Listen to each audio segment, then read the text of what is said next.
Bismillahirrahmanirrahim. Assalamualaikum warahmatullahi wabarakatuh. Alhamdulillahirabbil alamin, wassalatu wassalamu ala asrofil anbiya'i wa mursalin, wa ala alihi wa ashabihi ajmain amma ba'du. Pemirsa Sinpo TV dimanapun berada, indahnya pada hari ini kita kembali bertemu dalam program Islam Penuh Cinta, penyejuk hati, penyegar iman. Bersama saya Tiara Dianti dan tentu seperti biasa saya tidak sendiri. Sudah hadir bersama kita di studio Sinpo TV ada Bapak Ustadz Ahmad Haris Riswanto. Assalamualaikum Pak Ustadz. Waalaikumsalam warahmatullahi wabarakatuh. Gimana kabarnya Pak Ustadz? Alhamdulillah sehat, baik. Alhamdulillah baik. Baju kita udah lumayan matching nih Pak Ustadz, coklat-coklat. Alhamdulillah. Tentu spesial di hari ini juga seperti di hari-hari ataupun di episode biasanya kita akan membahas ataupun ngobrol topik spesial kita, dan di kali ini kita akan ngobrol terkait dengan akhlak inti ajaran Islam.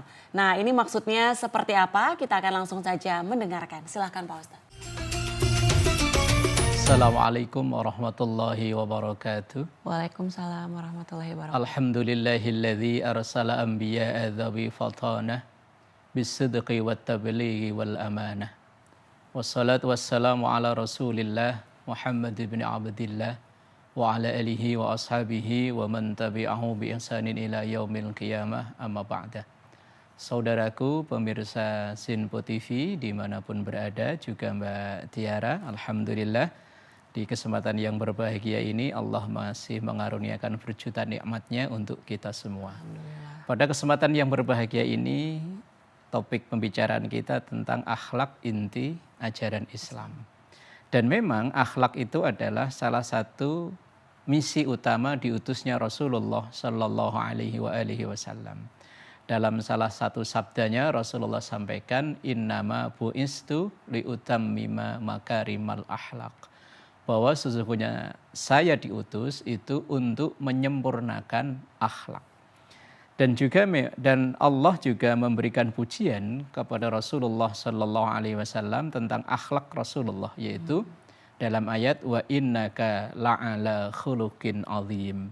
Dan sesungguhnya engkau Muhammad sungguh dalam kepribadian atau akhlak yang agung yang mulia. Dan akhlak ini meliputi seluruh perilaku manusia. Lalu kepada siapa saja kita berakhlak atau kepada apa saja kita harus berakhlak? Tentu yang paling utama, yang paling tinggi derajatnya adalah akhlak kita kepada Sang Pencipta, Allah Subhanahu wa Ta'ala.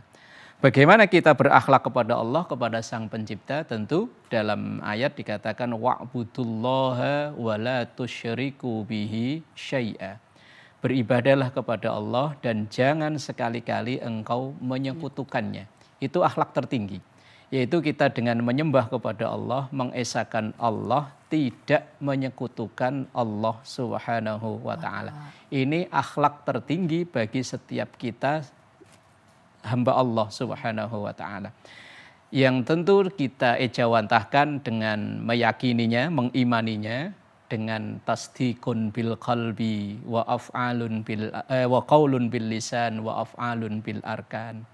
Dengan hati kita meyakini bahwa Allah zat yang patut untuk disembah, zat yang menciptakan alam raya, zat yang menjaga seluruh alam raya. Dan juga kita ucapkan dengan kalimat syahadat asyhadu alla ilaha illallah wa asyhadu anna muhammadar rasulullah. Kemudian kita buktikan dengan gerak badan kita. Itu akhlak yang tertinggi, yaitu akhlak kepada Sang Pencipta Allah Subhanahu wa Ta'ala. Kemudian akhlak yang kedua adalah akhlak kepada sesama kita, sesama manusia.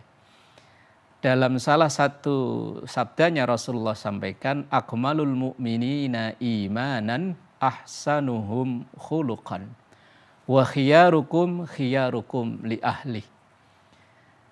Rasulullah sampaikan yang paling sempurna dari keimanan orang-orang yang beriman adalah ahsanuhum khuluqan, akhlaknya yang terbaik.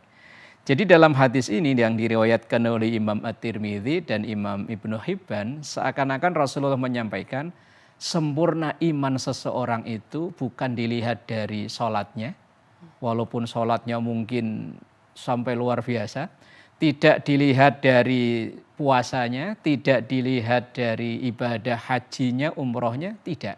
tapi dilihat dari akhlaknya. Bagaimana dia berakhlak terhadap sesama manusia. Tentu di sini tidak dibatasi hanya kepada yang seiman saja, tidak. Tapi kepada semua umat manusia.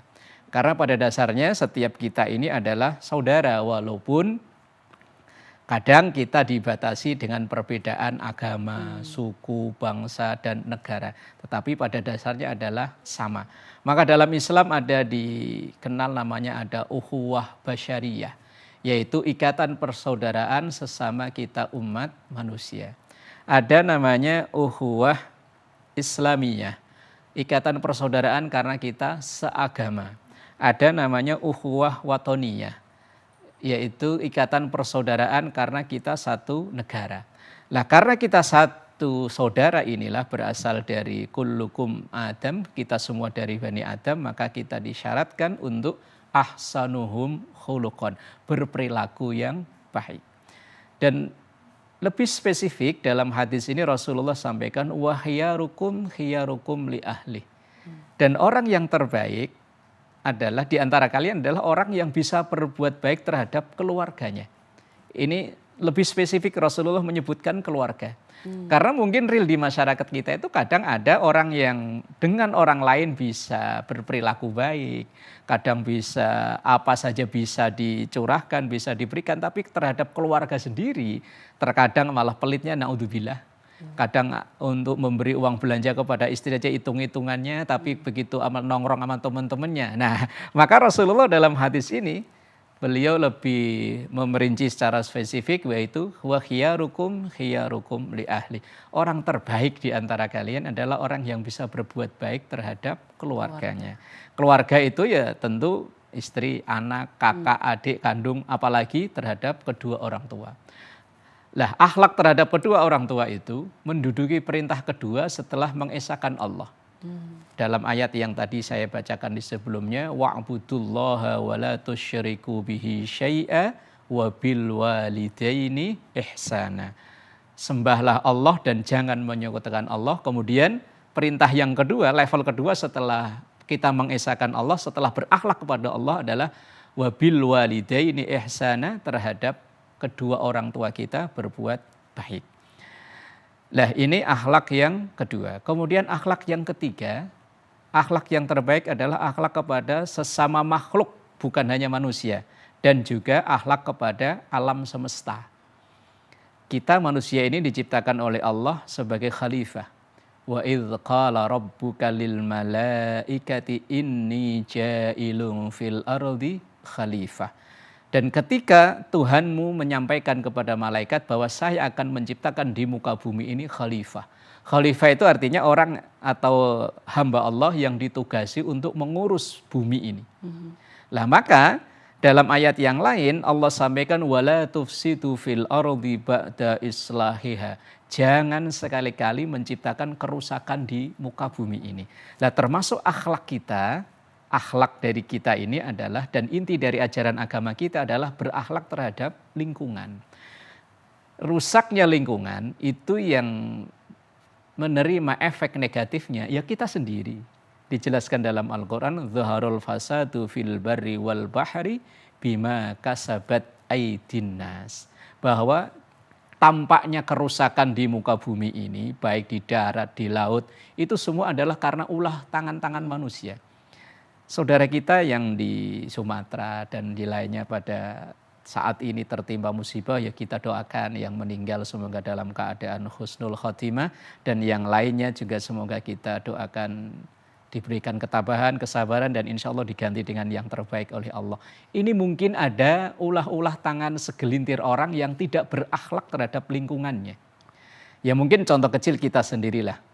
Berlatih dari diri kita sendiri, tidak membuang sampah sembarangan, kemudian tidak nebang pohon sembarangan kalau memang karena keberadaan pohon itu yang membantu keberadaannya air buat kita. Persediaan air itu bisa berasal dari pohon-pohon. Lah kalau semuanya itu udah ditebang, semuanya rusak, lah kerusakan itu ya berawal dari ulah tangan-tangan kita sendiri. Maka bagi kita seorang muslim yang tentu mendalami ajaran agama kita, puncak dari ajaran agama, dari kesekian banyak ajaran agama kita itu adalah akhlak itu tadi. Nah, maka dalam hadis yang saya sebutkan tadi di awal, kesempurnaan iman seseorang tidak dilihat dari ibadah ritualnya saja, tapi dilihat dari akhlaknya. Akhlak kepada Allah tentunya, karena itu akhlak yang tertinggi. Kemudian akhlak kepada sesama manusia, terutama kepada kedua orang tua, kepada guru, kepada keluarga. Dan yang ketiga adalah akhlak terhadap lingkungan kita. Jangan sampai kerusakan lingkungan itu karena andil kita yang mengatasnamakan seorang muslim. Karena kalau kita atau di negara kita Indonesia ini yang mayoritas muslim, kalau terjadi apa-apa maka yang terkena imbas buruknya adalah kita yang muslim. Tuh, negara yang mayoritas muslim keadaannya seperti itu tuh. Nah, tapi sebaliknya ketika kita ada akhlak terhadap lingkungan kita, bisa berperilaku baik, menjaga kelestarian lingkungan, menjaga kebersihan lingkungan, maka yang dapat efek positif ya kita juga. Maka dari itu Rasulullah Shallallahu Alaihi Wasallam dalam banyak hal, ketika dalam peperangan sekalipun, Rasulullah itu berpesan kepada para pasukan perang, salah satunya untuk menjaga jangan sampai menebang pohon, jangan sampai merusak lingkungan. Itu dalam situasi perang, apalagi yang bukan perang. Itu contoh yang disampaikan oleh Rasulullah Shallallahu Alaihi Wasallam, yang diajarkan oleh agama kita agar kita ini menjadi pribadi-pribadi yang berakhlak sehingga tercipta kehidupan yang terbaik. Itu harapan kita, dan salah satu tujuan Allah Subhanahu wa taala menciptakan atau mengutus para nabi-nabinya, menciptakan kita umat manusia ini sebagai khalifah fil ardi untuk menciptakan kelestarian di muka bumi. Termasuk itu adalah akhlak kita terhadap lingkungan kita. Wallahu a'lam bishawab. Insyaallah nanti dilanjut di segmen berikutnya. Baik, terima kasih Pak Ustadz, dan pemirsa, usai jeda kita akan kembali membahas terkait dengan akhlak inti ajaran Islam. Tetaplah bersama kami di Islam Penuh Cinta, penyejuk hati, penyegar iman.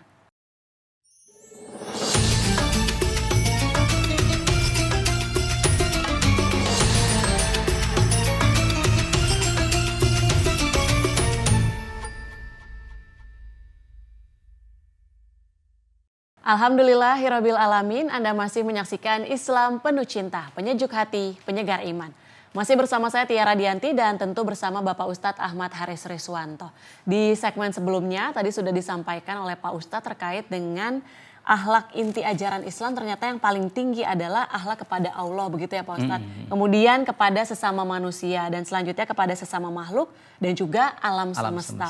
Kalau kita berkaca kepada situasi yang memang saat ini sedang terjadi di beberapa daerah di Indonesia, yaitu di Sumatera Utara, Sumatera Barat dan juga Aceh Pak Ustadz, terkait dengan kita melihat bagaimana sih bencana yang ditimbulkan akibat adanya kerusakan alam yang terjadi. Sebenarnya Pak Ustadz, apakah sudah ada hukuman atau mungkin sanksi yang diberikan oleh Allah kepada manusia yang secara sadar menggunakan entah tangannya secara langsung atau kekuasaannya untuk kemudian melakukan perusakan alam itu sendiri Pak Ustadz? Baik Mbak Tiara, di Al-Quran dalam surah Ar-Rum ayat 41 tadi saya bacakan, cuman belum utuh ayatnya. Itu Allah Subhanahu wa taala sampaikan begini, "Zaharal fasadu fil barri wal bahri bima kasabat aydin nas liyudhiqahum ba'dalladzi 'amilu la'allahum yarji'un." Zaharal fasadu, jelasnya terjadinya kerusakan. Kerusakan itu bisa berarti bencana alam, bisa banjir, bisa longsor, dan lain sebagainya. Macam-macam bencana yang ada di muka bumi ini, wabil khusus di negara kita ini. Fil barri, baik itu di darat, wal bahri maupun di laut. Yang terjadi, bima kasabat aydin nas, itu adalah ulah tangan-tangan manusia. Adalah dengan melakukan perusakan alam yang tidak terkendali. Menebang juga boleh, tetapi kan ada aturannya, tidak asal menebang. Ini asal yang penting ada keuntungan secara pribadi, kemudian nggak memperdulikan keadaan lingkungan yang lainnya. Kemudian liyudhiqahum ba'dalladzi amilu, itu untuk memperingatkan bahwa supaya mereka itu la'allahum yarji'un, supaya mereka itu kembali. Maksudnya kembali itu menyadari bahwa kelestarian lingkungan itu sebetulnya ya untuk kepentingan mereka sendiri, bukan untuk yang lain. Kalau kita jaga maka kebaikannya ya untuk kita. Banyak sudah contohnya, yang contoh sebaliknya maksudnya. Ketika ada satu daerah tertentu yang dulunya gundul, gersang, ketika ada orang yang berjuang, walaupun saat itu orang yang berjuang itu dianggapnya orang nggak waras. Karena nanemin bukit-bukit yang gersang, tetapi di balik itu semua dengan kegigihannya ia memperjuangkan sampai akhirnya mendapat gelar pahlawan penyelamat alam.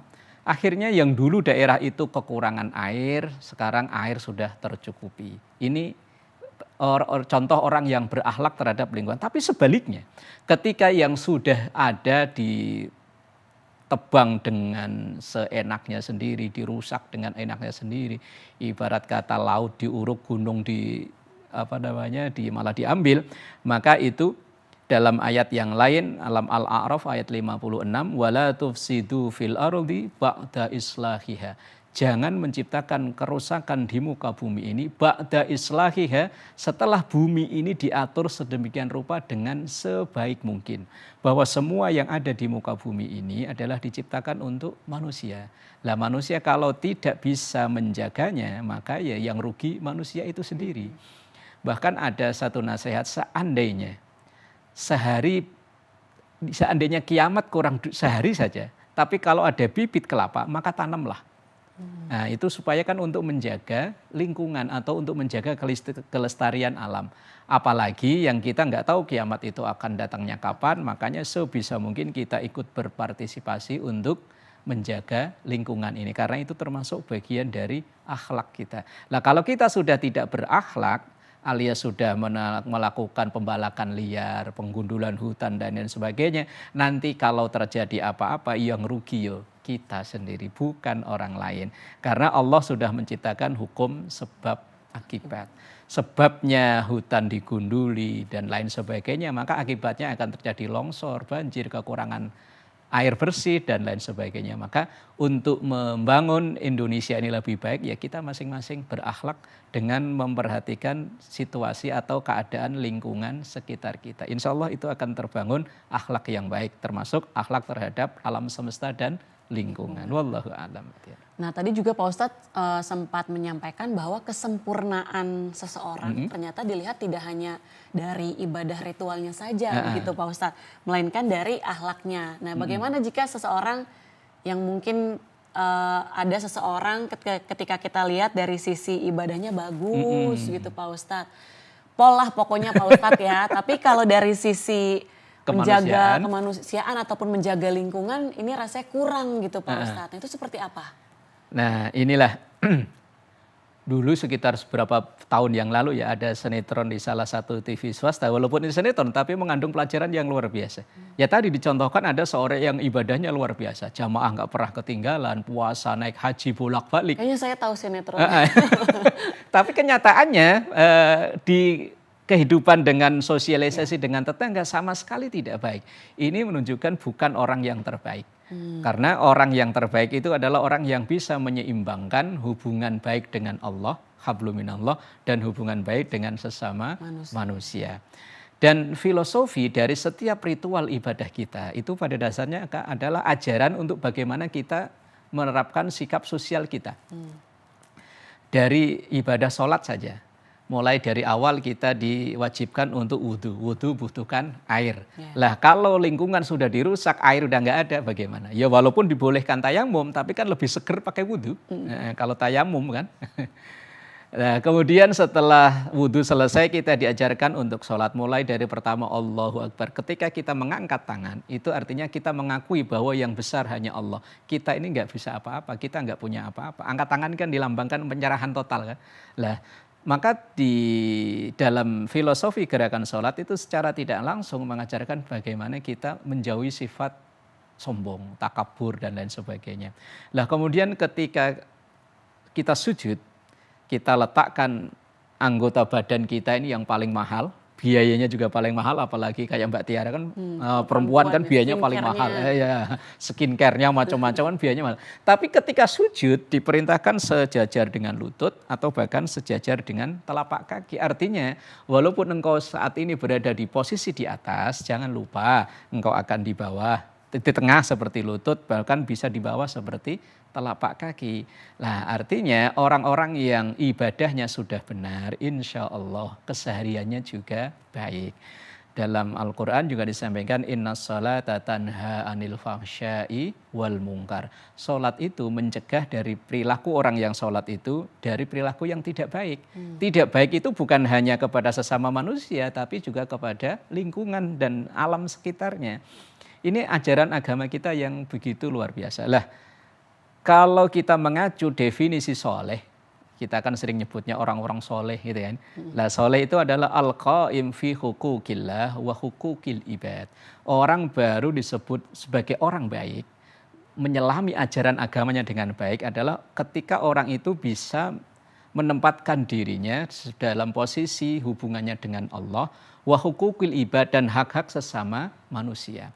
Lah makanya ketika orang kok sholatnya bagus, secara ritual bagus, ibadahnya bagus, tetapi dalam sisi sosial kemasyarakatan kok tidak bagus, maka perlu ada tanda tanya besar, apakah sholatnya itu udah benar apa belum. Itu baru di sholatnya. Umpama sebentar lagi insya Allah masuk ke Ramadan. Ketika Ramadan yang identik dengan ibadah puasa itu kan mengajarkan kita untuk berperilaku jujur. Ada orang nggak ada orang, kalau memang sudah imsak, sudah adzan subuh, kita makan berhenti.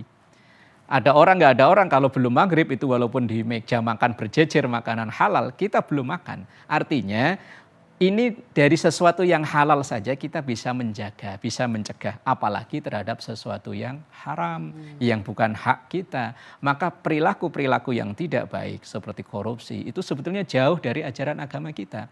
Rasulullah sudah dalam ajaran agama kita sudah diajarkan orang berpuasa itu diajarkan untuk jujur. Sesuatu yang halal saja kalau memang belum waktunya, ibarat gaji belum diberikan berarti kan belum punya kita, maka ya tahan dulu. Lah ini terkadang orang yang sudah digaji besar, dapat tunjangan besar tapi masih saja serakah rakus dengan yang bukan haknya, berarti sudah menyalahi ajaran atau filosofi dari ajaran agamanya. Maka secara tidak langsung orang yang disebut saleh, orang yang berakhlak itu adalah orang yang hubungan dengan Allahnya baik, alias hukukillahnya baik, dan juga hukukil ibad, hubungan dengan sesama manusia juga baik. Tidak bisa hanya dengan Allahnya baik, tapi dengan sesama manusia nggak baik, dengan lingkungan nggak baik. Atau sebaliknya, dia dengan sesama manusia baik, dengan lingkungan baik, tetapi terhadap Allah Tuhannya Sang Pencipta yang telah memberikan segalanya, dia tidak menjaga hubungan baik juga, tidak benar juga. Maka dalam doa kita yang sering banyak dibaca oleh kita kan Rabbana atina fid dunya hasanah wa fil akhirati hasanah wa qina adzabannar. Ya Allah, berikanlah kehidupan yang baik saat di dunia. Artinya jagalah hubungan baik kami terhadap lingkungan kami, terhadap alam sekitar kami. Lah kalau terjadi bencana kayak seperti ini kan bagaimana untuk menciptakan kebaikan kan?